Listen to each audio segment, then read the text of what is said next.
কত জান গেল, কত বাপ গেল, কত ভাই গেল। 10 থেকে 12,000 মদিনাতে শহীদ শুয়ে আছে। ওহুদের প্রান্তে 70 জন, ফুরাত নদীর তীরে 2 জন, নদীর দ্বীপে হবে আবু দারদা।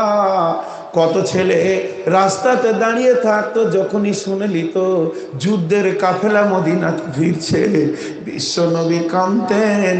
যে সাহাবীগুলোকে রেখে এসেছেন জান্নাতের ঘুমে কবরে, তাদের ছেলেগুলো তাকিয়ে দেখছে, আব্বাস আব্বাস। আল্লাহর নবী চোখের পানিতে কাঁদতেন আর বলতেন, এতিমগুলোকে আমি কি জবাব দিব রে। এতিমগুলোকে জড়িয়ে ধরে দয়ার নবী তাদের মাথায় হাত দিয়ে বলতো, সোনা মানিক, তোমাদের আব্বা জান্নাতের মেহমান হয়ে আল্লাহর কাছে জমা আছে রে। এই যে জীবন চলে গেল, এত মেহনতের পর রসুলের দাঁত চলে গেল, হানজালাও চলে গেল, আমির হামজাকে টুকরো করা হলো, জাবের জুবাইর ফোরাত নদীর তীরে শুয়ে আছে, আবু দারদা সমুদ্রের দ্বীপে চলে গেল। এতগুলি জানের বিনিময়ে যেদিন মক্কা বিজয়ী হলো, মক্কাতে আল্লাহ মানাত উজ্জাহবল থাকবে না, মূর্তি আর থাকবে না, মক্কা পরিষ্কার হয়ে যাবে, পাক হয়ে যাবে। সাহাবীরা আনন্দ চিত্তে মক্কায় যখন ফিরছে, এর মতো আনন্দ কি হতে পারে। নবীজির কাছে এসে সাহাবীরা দরখাস্ত দিলেন, ও দয়ার নবী গো, আজকে আমরা বিজয় মিছিল করব। বিজয় মিছিল হয় না, খালি একবার ভোটে জিতলে হয়, দেখতে হয় রোম ঢোল তাবলা। তা আমরা এতদিন পর জিতেছি, এত রক্তের পর আমরা জিতেছি, তো একবার বিজয় মিছিল করব। আল্লাহ তাবারাক ওয়া তাআলা সঙ্গে সঙ্গে আয়াত নাজিল করেন, ইদা জা নাসরুল্লাহি ওয়াল ফাতহু, যখন তুমি দেখবে আল্লাহর মদদ চলে এসেছে, তো মক্কা ফাতেহ হয়ে যাবে। ওয়ারাইতান নাসা ইয়াদখুলুনা ফি দীনিল্লাহি আফওয়াজা, তুমি আরো দেখবে মানুষেরা দল দল দ্বীনে ঢুকছে। তখন তুমি কি করবে ও নবী? তখন তুমি তোমার সাহাবীদেরকে বলে দাও, ফাসাব্বিহ বিহামদি, তারা যেন তাসবিহ করে, আল্লাহর পবিত্রতা বয়ান করে, আল্লাহর প্রশংসা করে। ফাসাব্বিহ বিহামদি ওয়াস্তাগফিরহু, আর তারা যেন ইস্তেগফার করে। বিজয়ী তারা করে নাই, আল্লাহ দিয়েছে। বিজয়ী তাদের দ্বারা হয়নি, আল্লাহ দ্বারা হয়েছে। এতগুলো শহীদের দ্বারা হয়নি, আল্লাহ দ্বারা হয়েছে। ওয়াস্তাগফিরহু, তাদেরকে তওবা করতে বলেন। যারা বিজয় মিছিল করব বলেছে, তোরা কি ভেবেছিস এত রক্তের বিনিময়ে আল্লাহ যদি তোদেরকে দিন না দিত, আল্লাহ যদি তোদেরকে ইসলাম না দিত, মক্কা না দিত, তোরা পেতিস না।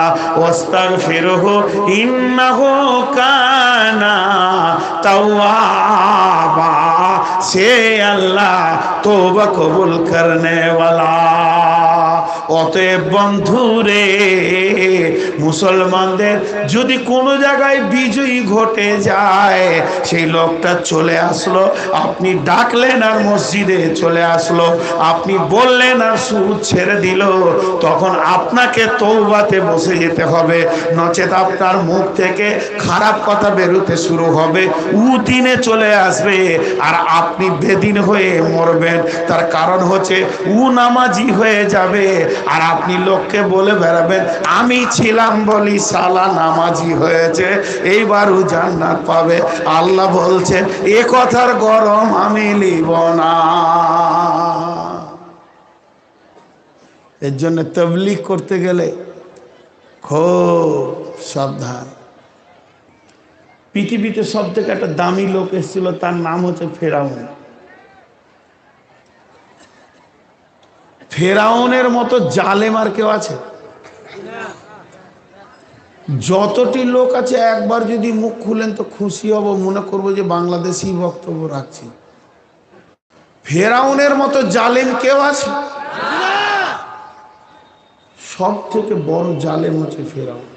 আর সেই জামানায় ফেরাউন যে জামানায় বেঁচে ছিল, সেই জামানায় সব থেকে বড় দামি লোক হচ্ছে হযরতে মূসা। কে কার কাছে যাবে? ফেরাউনের সঙ্গে লয় লস্কর আছে। وفرعون ذي الأوتاد الذين طغوا في البلاد فأكثروا فيها الفساد فصب عليهم ربك سوط عذاب।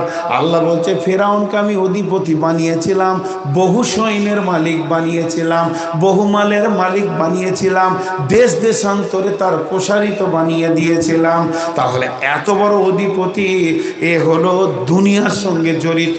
আর মূসা হচ্ছে গরিব, একটাই জামা, সেটাই লুঙ্গি, সেটাই চাদর, সেটাই কম্বল। কিন্তু মূসার সঙ্গে আল্লাহর সম্পর্ক আছে। এই দুইজনের মধ্যে দামি কে? এই দিক থেকে মুখ খুলেন, এই দুজনের মধ্যে দামি কে? মূসা। তাহলে ফেরাউন মূসার কাছে আসবে না মূসা ফেরাউনের কাছে যাবে? তো আমার আল্লাহ तबलीग करने वाला হচ্ছে মূসা। আর তবলীগটা পৌঁছাবে কার কাছে? না ফেরাউনের কাছে। তো নবী মূসাকে আমার আল্লাহ বলছেন, ও নবী মূসা রে, কুলু কওলান লাইয়িনা, কুলু কওলান লাইয়িনা। আর একবার বলছি, কুলু কওলান লাইয়িনা। ও নবী মূসা, তুমি ফেরাউনের কাছে যাও। হাঁটলো কে মূসা, গেল কে মূসা, পৌঁছালো কে মূসা?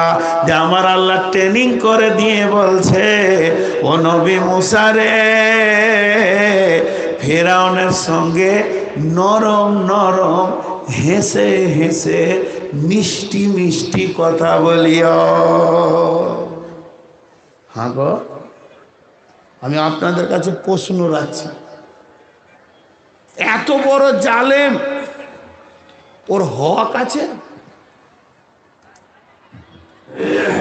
রাস্তার ধারে যারা বাইক রেখেছেন তারাকে বলছি, আপনারা নিজ নিজ বাইকগুলো একটু সরিয়ে নিন। এই মহালের পশ্চিমে যে বাইকগুলো আছে সেরকম অসুবিধা হচ্ছে, তাই আমি আপনাদেরকে বলবো যে বাইকগুলো একটু সরিয়ে নিন। খবরদার বাইক সরাবেন না, তাহলে আপনি মাস্তানি হলেন না এলাকার। যদিও হিজড়া হয়তো বাইক সরাবে, আর মাস্তান হয়তো রাস্তার মাঝে রাখবে। হাজি আমি 4 চাকা নিয়ে ঢুকছি, ও চোখে দেখছে 4 চাকা আসছে, ভ্রর মাঝে চলে যাবে। যেমন হবে তুই মাস্তান না কি বে, আমাকে দেখে লিয়েছে তখন মাথাটা নামাইছে। এটা সারা দুনিয়ার চরিত্র হয়ে গেছে। আর ওর যদি এলাকা হয় তো চায়ের কাপটা নিবে, যে পাছা ঠেলতে ঠেলতে এসে রোডে দাঁড়িয়ে বন্ধুর সঙ্গে চা খাবে। মানে যত গাড়ি যাবে ওকে হরেন মারতে হবে, ও টেढ़ा করে নেবে, দেখবে। কুত্তে আপনি এলাকা মে শের মান যাতে। এরা মানুষ না অমানুষ? এইটার জন্য কি এলান করতে হয় গো? আমি বাইকটা যখন রাখবো, আমার চেতনা আমাকে বলবে না এটা রাস্তা, এটা চওড়া, দুটো টোটো বা দুটো গাড়ি যেতে পারে, একটু সরিয়ে রাখবে, বাস ঝামেলা শেষ। ওর মন গেল স্ট্যান্ড করে নিলে, লম্বা চুলটা এরম করে নিলে, গালে পানলে, লেড়কির পেছনে লেগে গেল। ও তো জালসাই শুনে না।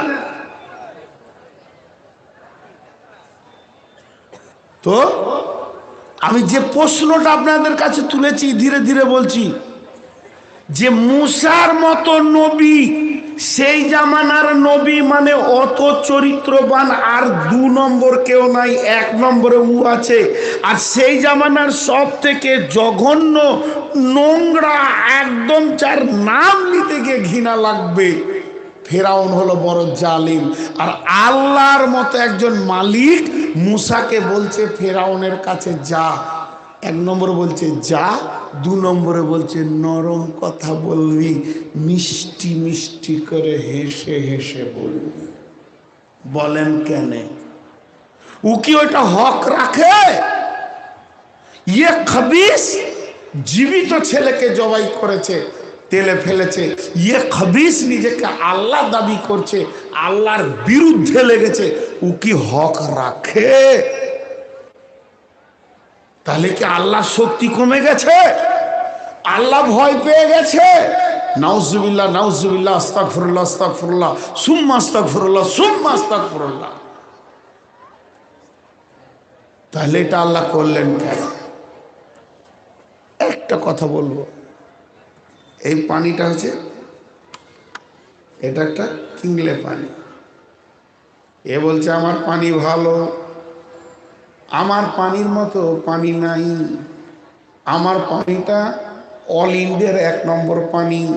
অ্যাডভার্টাইজে এত চোপা চালিয়েছে, তো তখন এই পানির প্যাকেটটা আমার কাছে পাঠাচ্ছে। তখন কোম্পানি নিজের ফ্যাক্টরিতে বলছে সাবধান রে, যার কাছে মালটা পাঠাচ্ছিস একটু দেখে শুনে পাঠা। এখন নাক দিয়ে দিয়ে দেখছি গন্ধ, তাহলে আপনার যত অ্যাডভার্টাইজ করেছেন এর বিরুদ্ধে আমি একটা কেস ফাইল করতে পারবো, যে এত নোংরা জিনিস দিয়ে বিশ্বের মানুষকে নষ্ট করছে। তো আল্লাহ বলছে, কোরআন শরীফটা ওই ধারে আছে, এত ডিস্টার্ব লাগছে আমার, প্রতি সেকেন্ডে দরকার হয়। আল্লাহ তাবারাক ওয়া তাআলা বলছে আমি ভালো, আমার নবী ভালো, আমার দ্বীন ভালো, আমার কোরআন ভালো, কোনোটাতে লাল কালির দাগ দিতে পারবি না। তার মানে আমার আল্লাহ মুসাকে বলছে ভদ্র ব্যবহার করবি, মিষ্টি কথা বলবি, হেসে কথা বলবি। এর কারণ হচ্ছে যে ফেরাউন দামি এটা নয়, ফেরাউনের ইজ্জত আছে এটা নয়। ফেরাউন যেন আমার দ্বীনের দিকে আঙুল তুলে একটা ভুল না বের করে দিতে পারে, ফেরাউন যেন মত পর্যন্ত এ কথা না বলে ও আল্লাহ আপনার দ্বীনে ভুল আছে, আপনার নবী হলো খুব কড়া মিজাজের, ভ্যার ভ্যার ভ্যার ভ্যার করে কথা বলে, রেগে রেগে কথা বলে, এমন করে কথা বলছিল মনে হচ্ছিল যেন ক্যামড়ে খেয়ে নিবে, ওই জন্য আমি দ্বীন কবুল করি নাই। এ কথাটা যেন নবী মুসার ব্যাপারে কোনো রকম ক্লেম না আসে, আমার দ্বীনের ব্যাপারে ক্লেম না আসে, এর জন্যে ফেরাউনের কাছে মুসাকে পাঠালো। কোনো রকম ফেরাউন যেন না একটাও ত্রুটি ধরতে পারে। কি বলছেন বলেন? সাউন্ডটা আসতে করেন, আমি যে ফেরে পড়ে গেছি যে আমাকে মারবে বলছে নাকি? ও জালসা শুনতে এসছে। হ্যাঁ, আমার যুক্তিটা বুঝতে পারলেন? ঠিক সেম বিশ্ব নবীকে সব থেকে মেশিনে ভরে যে মুনাফিক পীরে ছিল তার নাম কি? আব্দুল্লাহ ইবনে উবাই ইবনে সালুল। আমার যুক্তি বলে একটু শুনেন আল্লাহর রাস্তে। তাহলে সব থেকে নবীজিকে মদিনায় যিনি পীরেছে, যে বেঈমানের ব্যাপারে আল্লাহ কোরআনে বলেছেন ইনতাস্তাগফির লাহুম আও লাম ইস্তাগফির লাহুম ৭০ মাররাতা, ও নবী হে তুমি যদি ওর জন্য ৭০ বারও আমার কাছে ক্ষমা চাও তো ক্ষমা করব না। সেই লোকটার নাম কি? আব্দুল্লাহ ইবনে উবাই ইবনে সালুল। আব্দুল্লাহ ইবনে উবাই ইবনে সালুল, ওর ছেলে আব্দুল্লাহ, সে রসুলের সাহাবী ছিল, বাপটা ছিল মুনাফিক, রসুলকে মারার যত নীল নকশা বাপটার কাজ ছিল। কিন্তু বন্ধুরে যেদিন ওই লোকটা মারা গেল, সেদিন ওর বাপ এসে বললেন, ও দয়ার নবী গো, আমার আব্বার জানাজায় আপনাকে যেতে হবে। আল্লাহর নবী নিজের জুব্বাটা, নিজের জামাটা কাফন করার জন্য নবীজির মতো বিখ্যাত লোকের কাপড় আল্লাহর নবী ওর বাপকে দিয়ে দিলেন। আব্দুল্লাহ ইবনে উবাই ইবনে সলুল, উবাই ইবনে সলুলের জানাজায় কাফন হচ্ছে রসুলের জুব্বা। এটা সাহাবীরা প্রশ্ন করে বসলেন, কিন্তু বন্ধুরে কেন কেন কেন কেন ওই মুনাফিকটা যখন বেঁচে ছিল, এরকম মুনাফিকটার ঘাড়ে হাত দিয়ে যেমন বন্ধু বন্ধুর ঘাড়ে হাত দেয়, খুব ভালো করে শুনবেন, মুনাফিকটা যখন বেঁচে ছিল, দয়ার নবী আখিরি নবী মুনাফিকটার ঘাড়ে হাত দিয়ে এই রকম করে মুখে হাত দিচ্ছে, আর এমনি করে করে গালে মিষ্টি মিষ্টি করে আর একটা হাত দিচ্ছে, আর আল্লাহর নবী ওর সঙ্গে কথা বলছেন। হযরতে ওমর সহ্য করতে না পেরে রসুলের হাতটাকে ধরে বললেন, ইয়া রাসূলুল্লাহ, এত বড় মুনাফিকের ঘাড়ে আপনি হাত রাখবেন, যার ব্যাপারে কোরআনের আয়াত নাজিল হয়ে গেছে ও জাহান্নামের সব থেকে নিম্ন স্তরে থাকবে, এত বড় মুনাফিককে ও দয়ার নবী গো, আপনার মতো বিশ্ব নবী কেমন করে ঘাড়ে হাত দিয়ে হাঁটছে, এটা আমি বরদাস্ত করতে পারছি না। তখন বিশ্ব নবী বললেন, উমর রে, তুমি কান করে শোনো, ও যে ইমান আনবে না, ও যে ইমান পাবে না, ও বেঈমান হালাতে মরবে যেখানে আল্লাহ বলে দিয়েছে। আর আমি যদি আকাঙ্ক্ষা করি ওই ইমান আনুক, তাহলে আমি আল্লাহর বিরুদ্ধে হয়ে যাব না, আমি তা করিনি। তবে ওর ঘাড়ে হাত দিয়ে আমি কেন হাঁটছি? ও উমর, তুমি জেনে নাও, আমি ওর ঘাড়ে হাত দেওয়ার একটাই কারণ, সেটা হচ্ছে যে মত পর্যন্ত জেনে থাকো নবী লোকটা ভালো ছিল, নবী মুহাম্মদ ভালো লোক, একটাও যেন আমার ভুল না ধরতে পারে। কিয়ামতের আদালতে যেদিন বিচার শুরু হবে, সেদিন যদি একবার বলে দেয়, ও দয়াল মাবুদ গো, আপনার তবলিগ পৌঁছানো লোকটা এত খারাপ ছিল, এর জন্য ওর চরিত্রের জন্য আমি দিন কবুল করিনি, এর জন্য উমর রে, ওর ঘাড়ে হাত দিয়ে আমি মত পর্যন্ত হাঁটবো, আমি মরি চাই ওই মরক। এবার ও যখন মরে গেল, তখন আল্লাহর নবী নিজের কাপড়টা দিলে ওর বেটাকে, ওর বেটা তো ইমানদার, ওর বেটা মুসলমান, ওর বেটা রসুলের কাছে ইমান এনেছে, বললে আব্দুল্লাহ রে, এই কাপড়টা তোমার আব্বার কাফন করে দাও গা। সাহাবীদের ভিতরে প্রশ্ন এসে গেল, প্রশ্নটা কি? প্রশ্নটা হচ্ছে, ও দয়ার নবী গো, আপনার মতো আখিরি পয়গম্বরের কাপড় এত বড় মুনাফিকের সর্দার কি করে পেয়ে গেল? নবীজি বললে, শোনো, আমি ঋণ শোধ করলাম যেদিন ওহুদের প্রান্তে আমার চাচাকে, আমির হামজাকে বেঈমানেরা টুকরো টুকরো করে কেটেছিল, আমার চাচাকে, আমির হামজাকে বেঈমানেরা টুকরো টুকরো করে কেটেছিল, আমার চাচা মার যে মাওতে ছটফট করার সময় উলঙ্গ হয়ে গেছিল, ওই অবস্থাতে তাড়াতাড়ি করে কে কাপড় দিবে, কে কাপড় দিবে? এই উবাই ইবনে আব্দুল্লাহ ইবনে উবাই ইবনে সলুল, এই বেঈমানটা তার নিজের জামাটা খুলে আমার চাদর দিয়ে আমার চাচার অঙ্গগুলোকে ঢেকে দিয়েছিল, ইজ্জতটা বাঁচিয়েছিল। তো আমি বেঁচে থাকতে থাকতে আমার কাপড়টা ওর মতে দিয়ে ঋণ শোধ করে দিলাম, নচেত কিয়ামতের মাঠে বলবে, ও বিশ্ব নবী রে, তোর চাচাকে কাপড় দিয়েছিলাম, তার বদলা দে। এর জন্য যদি আদালতে আপিল করে, সাহাবীরা বুঝে নিলেন এরপরে ওর জানাজা হবে। বিশ্ব নবী জানাজাতে গেলেন, জিবরাইল বললেন, ও দয়ার নবী গো, এত বড় মুনাফিকের জানাজা পড়ে কোনো লাভ হবে না, আপনার জানাজা এখানে কবুল হবে না। নবীজিকে আয়াত করে বললেন, ইন তাস্তাগফির লাহুম আও লাম ইস্তাগফির লাহুম ৭০ মাররাতা, ও দয়ার নবী গো, আপনি যদি ৭০ বার জানাজা পড়েন, সালাম ফিরেন, আবার জানাজা ধরেন, সালাম ফিরেন, আবার জানাজা ধরেন, সালাম ফিরেন, আবার জানাজা ধরেন, সালাম ফিরেন, ৭০ বার যদি করেন, আল্লাহ বেঈমানকে মাফ করেনি, মাফ করবে না, জাহান্নাম অপেক্ষা করছে। নবীজি বললেন, তিনি বললেন, আল্লাহ ৭১ বারে কি মাফ হবে? তো আমি ৭১ বার পর্যন্ত জানাজা পড়তে রাজি আছি। কেন এই কথা বললেন? তিনি তো রাহমাতুল আলামিন, তিনার দিলে রহম রয়েছে। অতএব বন্ধু রে, যে মেয়েটার প্রসব যন্ত্রণা উঠবে না তার বাচ্চা হবে না, আর প্রসব যন্ত্রণা উঠলে বাচ্চা হবে। আর প্রসব যন্ত্রণার যে মায়াটা আছে, খালার সে মায়াটা হবে না। বাচ্চাটার প্রতি মায়ের যত মায়া আছে বাপের হবে না, আর বাপের যত আছে খালা চাচার হবে না।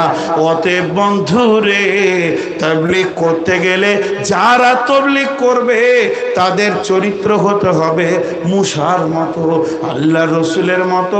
বেঈমানের কাছে গিয়ে মিষ্টি মিষ্টি কথা বলতে হবে। এমন কিছু বক্তা মঞ্চে উঠে গিয়ে বলছে ও জাহান্নামী, ও জান্নাতি, চ্যালেঞ্জ কিয়ামত পর্যন্ত চ্যালেঞ্জ, মওত পর্যন্ত চ্যালেঞ্জ। বন্ধুরে, কোন নবীকে পাবেন না যে এই চ্যালেঞ্জটা দিয়েছে। একটা নবীর নাম বলেন, কোন নবীটার দিন জানতেন না?